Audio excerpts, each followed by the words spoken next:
A continuación tenemos la ya citada representación de Windows completa, que se actualizará cada vez que cambiemos algún color. Debajo tenemos un botón alargado que, al pulsarlo, ensanchará el cuadro de diálogo para dar cabida a la paleta de colores e incluso nos permitirá definir nuevos colores, para lo que utilizaremos el cuadro de diálogo del espectro de colores común a otras aplicaciones.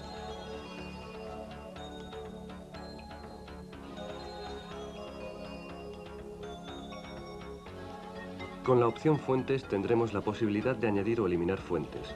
Además, el cuadro de diálogo nos mostrará una representación de cada tipo de letra.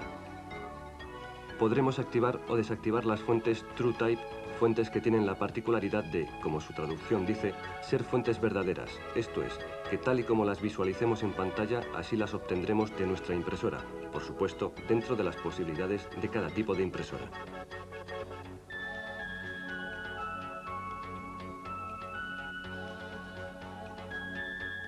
La faceta multitipo es una de las cualidades que más ha empujado a este producto hacia el éxito.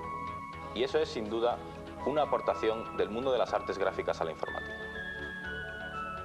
En puertos podremos elegir qué conector serie vamos a utilizar para comunicarnos con otros dispositivos u ordenadores y, debido a la problemática particular de esta forma de comunicación, configurar los protocolos y la velocidad en baudios.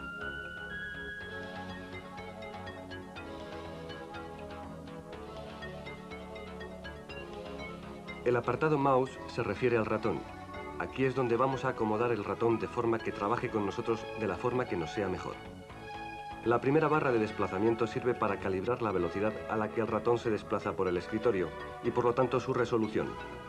Cada aplicación requiere una velocidad. Por ejemplo, para trabajos con CAD es preciso tener mucha sensibilidad para que cuando desplacemos el cursor no nos salte en unidades muy grandes y para un proceso de datos interesa que el ratón pueda moverse velozmente para pulsar opciones.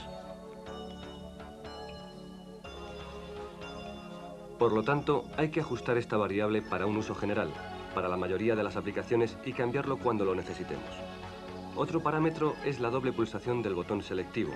Debemos ajustar la segunda barra de forma que no tengamos que esforzarnos para darle ni muy deprisa ni muy despacio. A la derecha tenemos un esquema representativo de los botones y dos casillas de verificación. Intercambiar invertirá los botones por si nos es más fácil activar con el derecho que con el tradicional izquierdo.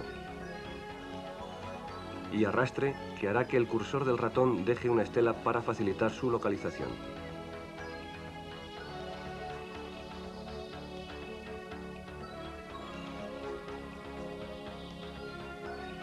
El apartado escritorio controla la totalidad de las opciones de configuración del escritorio. Este cuadro de diálogo contiene un gran número de opciones y botones. La primera lista desplegable nombrada diseño es la trama que va a utilizar Windows para llenar el fondo del escritorio, si no le ponemos una imagen más adelante, y el fondo sobre el que se leerán los títulos de los iconos en el caso de que tengamos una imagen ocupando el escritorio. Al desplegar la lista nos van a aparecer una serie de tramas o diseños. Los vocablos trama o diseño son una aportación, como no, del mundo del impresor, y son pequeños dibujos que multiplicados y dispuestos en filas y columnas dan lugar a un diseño mayor. El ejemplo más clásico sería el del muro con ladrillos.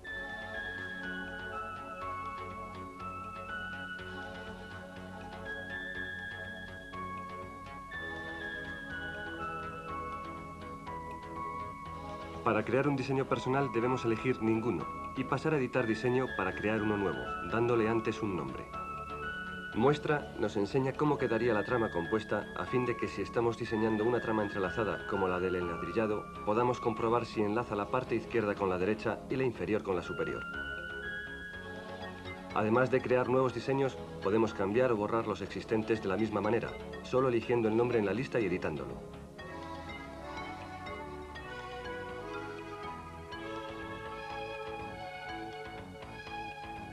Podemos activar o desactivar el salto entre aplicaciones. Este salto utiliza al administrador de tareas como intermediario, pero es mucho más simple y rápido, ya que solo tendremos que dejar pulsada la tecla Alt mientras vamos conmutando entre las aplicaciones con la tecla Tab.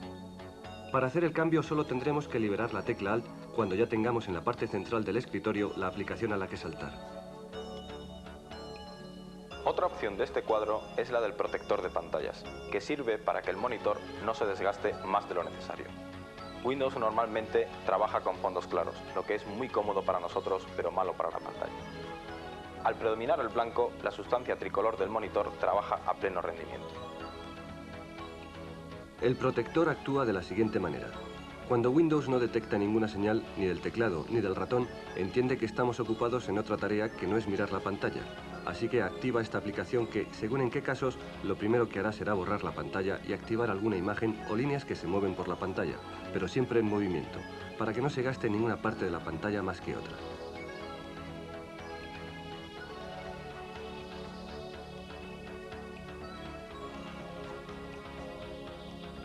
Tenemos 5 protectores a seleccionar, pero antes lo que debemos ajustar es el tiempo que esperará Windows para activar el protector, que no debe ser muy pequeño, ya que si no, en el momento que miremos algún documento o nos dirijamos a alguien, se nos activará con el consiguiente engorro, ni grande ya que perdería efectividad.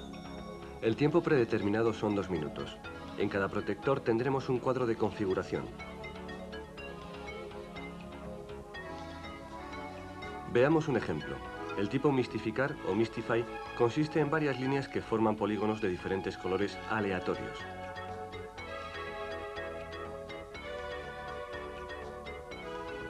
Flying Windows nos llevará al espacio a la velocidad de la luz, cada vez que nos bloqueemos delante del ordenador, visualizando iconos de Windows que surgen del centro de la pantalla y se van acercando sin llegar a colisionar con nosotros.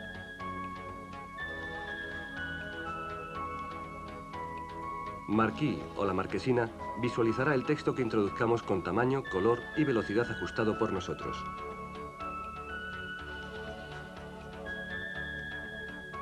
La opción papel tapiz la vamos a utilizar para personalizar el fondo del escritorio, que ya hemos mencionado que era gris claro por defecto. Esta opción se limita a utilizar una imagen existente en el directorio de Windows con formato BMP. Windows incluye varias imágenes, pero nosotros podemos añadir las que queramos con solo copiarla al directorio donde se encuentre Windows y después seleccionarla en la lista desplegable, especificando si la queremos en mosaico o bien centrada en el escritorio.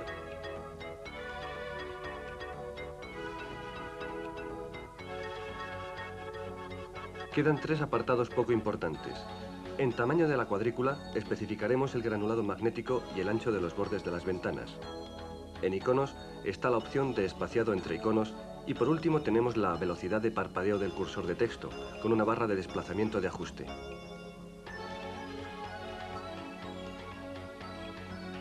El icono de teclado esconde una simple caja de diálogo donde podemos configurar 2 parámetros, la pausa que se efectúa entre la pulsación y la repetición de tecla y en la misma línea el ritmo de repetición de las mismas.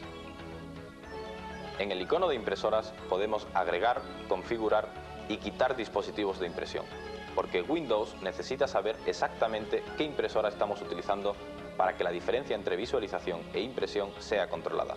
Pasemos a describir esta importante opción. En primer lugar, tenemos un cuadro informativo donde está la impresora predeterminada. Debajo, la lista de impresoras instaladas y una casilla de activación para que Windows use el administrador de impresión, aplicación que veremos muy pronto. Pasemos a los botones. Cuando queremos instalar una impresora nueva, debemos pulsar Agregar. Es entonces cuando se amplía el cuadro de diálogo para dar cabida a la lista de impresoras que el sistema reconoce. Si está en la lista, pulsaremos Instalar y la impresora subirá a la lista superior, pero aún no está conectada.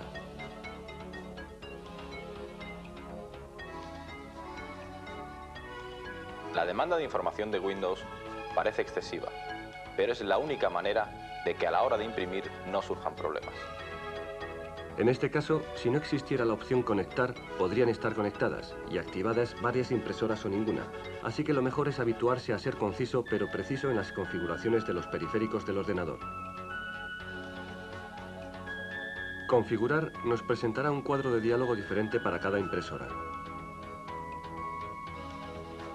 Esto se hace así para asegurarse que cada impresora va a tener las opciones de configuración que necesita. Por eso, los controladores o drivers los suele suministrar directamente la empresa fabricante de la impresora, ya que nadie sabe mejor que los fabricantes de un producto la problemática del mismo. Explicaremos la más corriente entre los usuarios debido a su compatibilidad. El controlador de la IBM ProPrinter es fácil de comprender y a la vez muy importante porque es la impresora comodín, de forma que si tenemos que imprimir y no tenemos o no sabemos cómo instalar el controlador, este driver nos puede sacar del aprieto debido a su alto porcentaje de aceptación en los fabricantes de impresoras.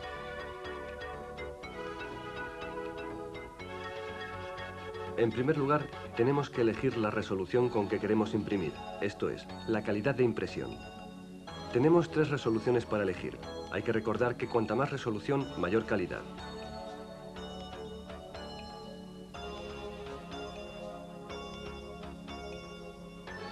El tamaño del papel lo especificaremos en la segunda lista, donde se encuentran los tamaños estándares. Aunque si lo deseamos, podemos introducir nosotros mismos las medidas del papel utilizado. También especificaremos la orientación del papel en la impresora y queda por especificar el origen del papel, si es manual, papel continuo o alimentador automático.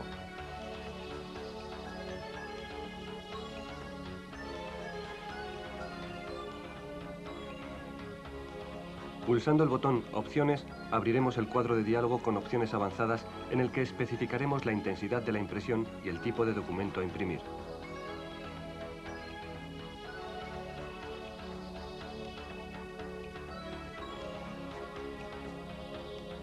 Internacional es el resumen de la mayoría de las particularidades de todos los países, de forma que cualquier copia de Windows puede trabajar en cualquier parte del mundo. En país, seleccionaremos el país donde se esté ejecutando Windows, para que formatos como el de la fecha, moneda, hora o formato numérico se actualicen a los correctos, ya que sería chocante que nos apareciera un informe de empresa con una moneda de un país que esté a 5.000 kilómetros.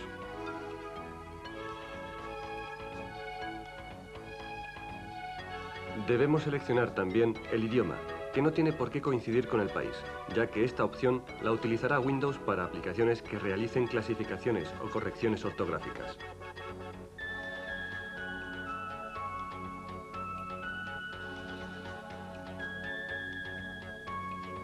Es de vital importancia que la distribución del teclado esté bien configurada, porque si no, la visualización de las teclas no coincidirá con las impresas en el teclado, y como era de prever, no tiene por qué coincidir con las demás opciones. De la misma forma, hay que especificar qué sistema de medida vamos a utilizar y qué símbolo utilizará Windows cuando se presenten listas de datos. Tanto la fecha, la moneda, la hora, como la separación de millares y decimales, aunque se adecue al país seleccionado, podemos cambiarlos. Incluso el símbolo de la moneda. Con fecha y hora tendremos acceso directo al reloj de tiempo real del sistema, de forma que si hay que modificar la hora por el cambio horario de un viaje, solo tendremos que cambiar la hora o fecha y desde el momento en que validemos el sistema tendrá la nueva hora.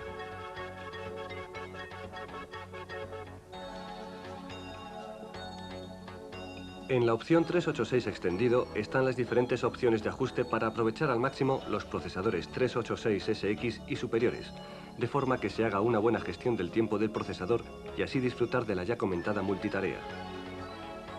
Hay que resaltar una opción sobre las demás por su importancia en el aprovechamiento de las posibilidades del sistema para la velocidad en Windows, la memoria virtual. ¿Qué es la tan comentada memoria virtual?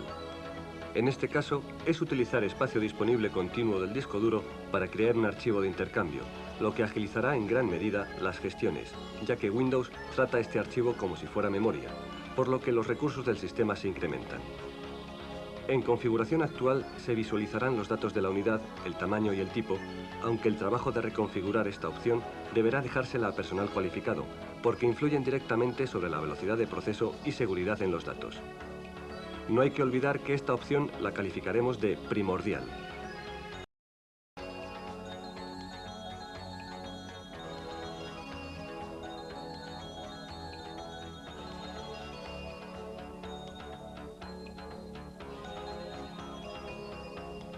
El apartado controladores está íntimamente relacionado con el término tan utilizado hoy en día de multimedia, ya que es el que se va a encargar de controlar los dispositivos especiales del sistema, como pueden ser tarjetas de sonido, de imagen, CD-ROM, interface de vídeo, robótica, etc.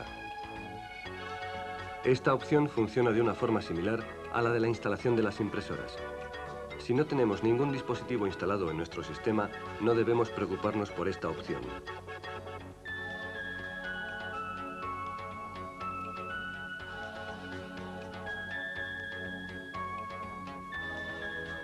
Sonido está muy relacionado con la opción anterior, ya que trata de asignar sonidos en archivos con extensión WAV a situaciones de Windows, como las paradas de advertencia o entrar y salir de Windows, etc.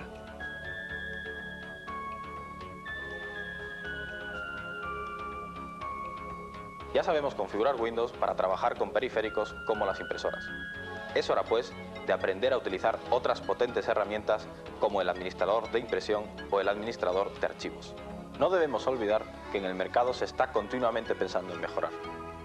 Veremos varias aplicaciones realmente innovadoras, así como nuevas versiones de programas legendarios como el WordStar, o herramientas tan completas como el DBFast o el SuperProject. Windows trata siempre de agilizar el trabajo en tareas tan lentas y arduas como pueden ser las impresiones.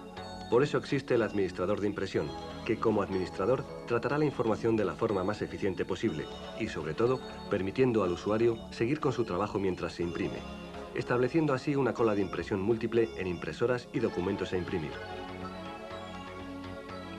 Veamos las opciones posibles de esta potente cola de impresión. El administrador de impresión es bastante simple en su uso. Lo primero que hay que decir es que si queremos disfrutar de todas estas características, debemos instalar correctamente la impresora desde el panel de control, activando la casilla de Usar administrador de impresión, ya que si no está activado Windows, imprimirá los documentos de uno en uno, sin poder hacer otra cosa que mirar la impresora mientras hace ruido y sale el papel.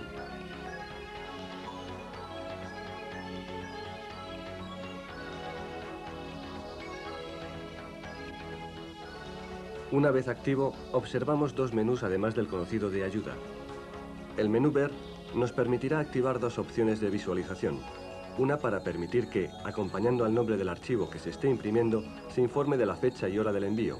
Otra para que igualmente se visualice el tamaño del archivo a imprimir.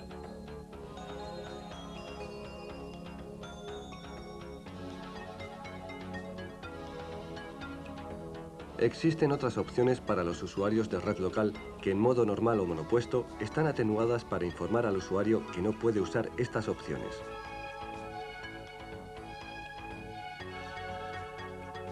En el menú Opciones podemos cambiar el grado de prioridad que va a tener el administrador con respecto a las otras aplicaciones. Si activamos la opción Prioridad Baja, Windows dará más tiempo de procesador a las demás aplicaciones en ejecución. Prioridad media asignará el mismo tiempo al administrador de impresión que a las demás aplicaciones. Y prioridad alta asignará la mayoría del tiempo de proceso al administrador de impresión, por lo que éste ganará en velocidad. En el segundo grupo de opciones podemos elegir la forma en que el administrador nos comunicará los errores ocurridos durante la impresión. Alertar siempre interrumpirá cualquier actividad que estemos realizando si es que la impresión tiene algún tipo de problema.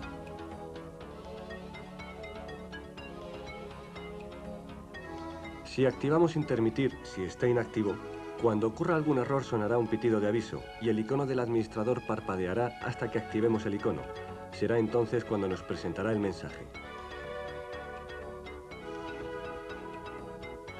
Si por el contrario activamos Ignorar, si está inactivo, no nos avisará de nada si el administrador de impresión no se encuentra en ejecución en primer plano o si está minimizado.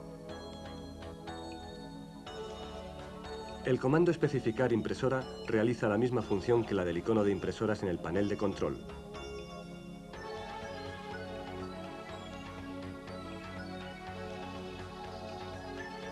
Otra aplicación muy útil es el administrador de archivos debido a que se resume en una aplicación toda la operativa normal del MS2 casi sin tener que tocar el teclado. Empezar comentando que esta aplicación permite abrir varios documentos, lo que simplifica mucho las operaciones de copiar, mover, borrar, etc. El árbol de directorios está en pantalla, con lo que no ocurre como en MS2, que llega un momento que no sabemos dónde estamos ni por qué. Vamos a describir las acciones más rápidas y comunes que podemos realizar con el ratón y el teclado.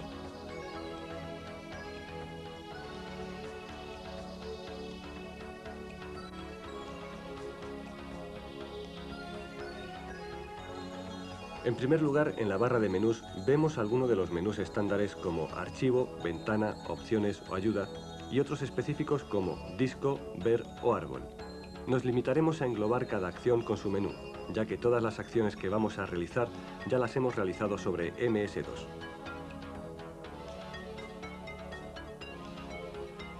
Todo lo referente a archivos, ya sea copiar, mover, borrar, ejecutar, buscar, asociar o renombrar, además de las acciones sobre los subdirectorios, crear, borrar, etc., están en el menú Archivo. Los comandos que actúan directamente sobre las unidades estarán en disco. Por ejemplo, formatear solo unidades flexibles, etiquetar, seleccionar unidad. Las acciones de expandir o contraer estarán en el menú de Árbol.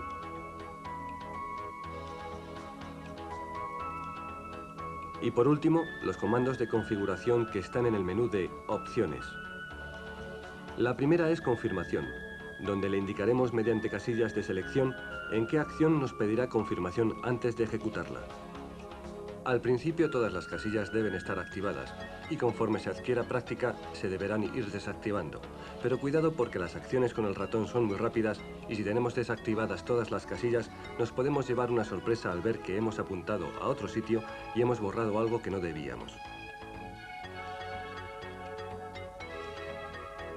Fuente permitirá que cambiemos el tipo de letra que utiliza para representar los archivos y directorios, así como el tamaño, estilo y formato, bien todo mayúscula, bien todo minúscula. Y tenemos tres opciones de activación en este menú. Barra de estado. Si la desactivamos desaparecerá la barra que está en el inferior de la ventana y que nos informa de las longitudes de los archivos, espacio ocupado, restante y número de archivos.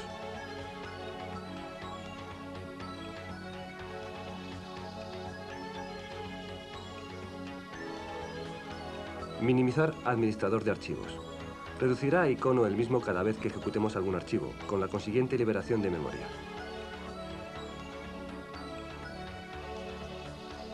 Y guardar configuración que, si está activo, guardará los cambios realizados en sus menús y espacio de trabajo cuando le demos la orden de salir.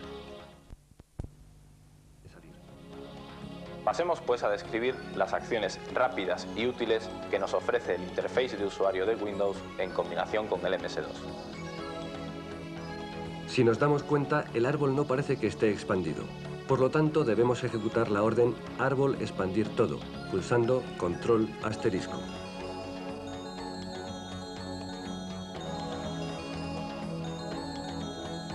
Para copiar un archivo de una unidad a otra, no tendremos que memorizar órdenes que además no están en castellano.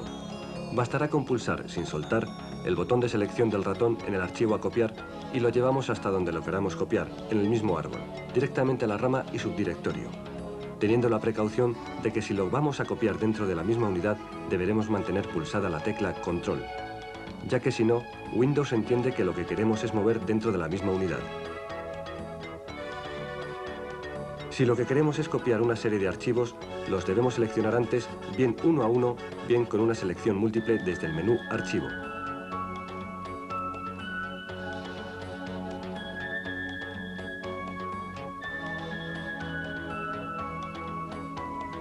Si lo que queremos copiar es un subdirectorio completo o incluso una rama completa, solo deberemos pulsar en el directorio y soltar en donde queramos, teniendo en cuenta también que si es en la misma unidad debemos mantener la tecla control durante el proceso. No debemos preocuparnos de crear la rama en el destino, ya que el administrador lo hace por nosotros. Como se puede ver, tardamos más en explicarlo que en hacerlo, y solo hemos tocado una tecla en todo el proceso. Para mover sería similar teniendo en cuenta esta vez que si queremos mover a una unidad diferente a la de origen, debemos mantener pulsada la tecla Alt.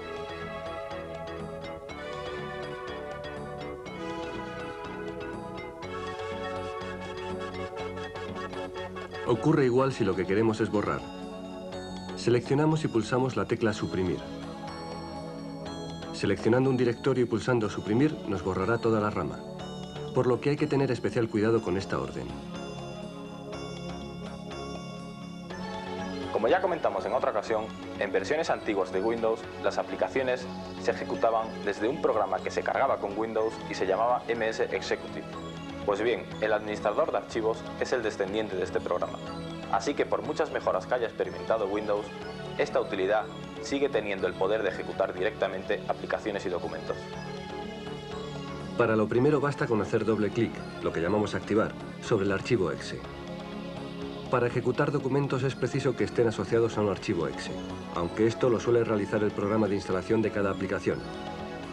Pero si intentamos ejecutar un documento y nos da el mensaje de que no tiene aplicación asociada, tendremos que ejecutar el comando archivo asociar. Introduciremos en la casilla de archivos con extensión la extensión que utiliza la aplicación en cuestión para guardar sus documentos. Debajo visualizaremos una lista de aplicaciones ya asociadas para utilizarla, si es que nos sirve alguna. Si no, pulsaremos el ya conocido botón examinar para encontrar la aplicación y añadirla a la lista.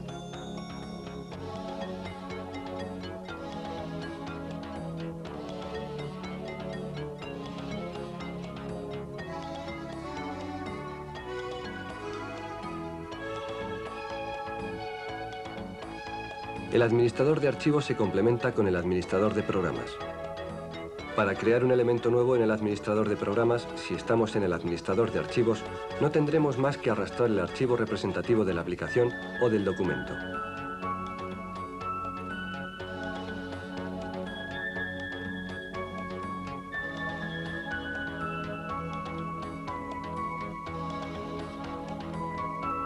Veamos una pequeña pero efectiva aplicación Windows, el reloj, con el que compartiremos seguro horas y horas de trabajo.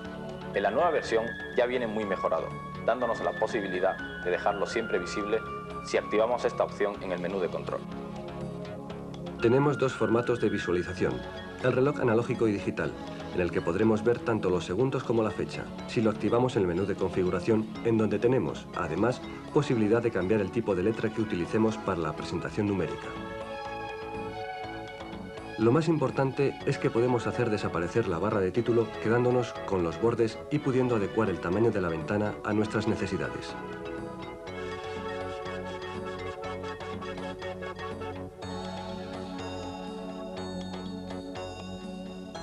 Una mejora de Windows ha sido la incorporación de la tecnología OLE. Si la comunicación entre aplicaciones ya era buena con el efectivo portapapeles, ahora con el nuevo portapapeles en combinación con el empaquetador de objetos, la comunicación puede llegar a ser total, si bien el modo de utilizarla no deja de ser algo complicado.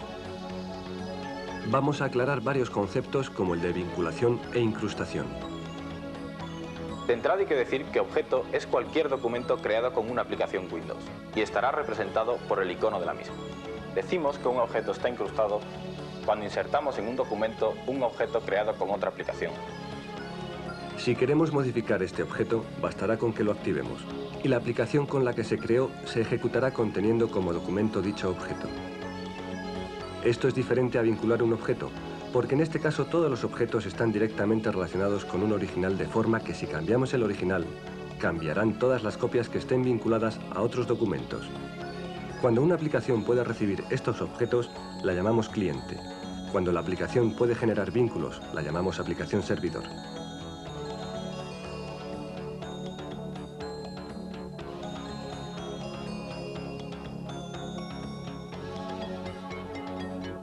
Si lo vemos demasiado complicado, no debemos preocuparnos, ya que al ser tan novedoso, y aunque las casas de software lo hayan aplicado a todos sus productos, de momento se usa poco. Sería bueno que, llegados a este punto, explicáramos conceptos que se van a encontrar muy frecuentemente. Empecemos por conceptos usados en los procesadores de textos. Estilo. Se refiere a los diferentes atributos que afectan a una selección de texto, como puede ser el color, la tabulación, énfasis, etc.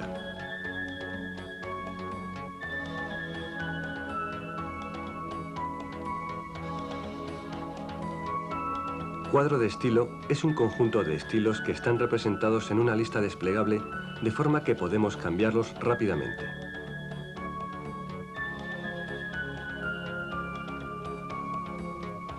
Alineación es la forma en la que se dispondrá el texto seleccionado.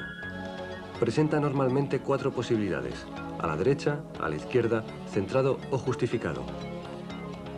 Esta opción alinea el texto a ambos lados evitando al operador la pulsación del retorno de carro o Enter cada vez que termina una línea, porque es la aplicación la que se encargará de hacerlo de forma que nunca se parta una palabra por la mitad. Hoja de cálculo es una matriz de casillas donde vamos introduciendo datos y fórmulas, de manera que nos sea muy fácil la localización de un dato en especial. Base de datos son aplicaciones con las que podremos diseñarnos nuestros ficheros de datos y así poder hacer un tratamiento de la información para realizar informes, búsquedas, etc.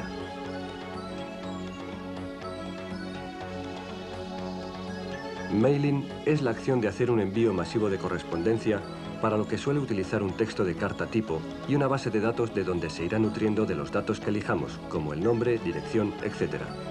De igual forma se suelen generar las etiquetas.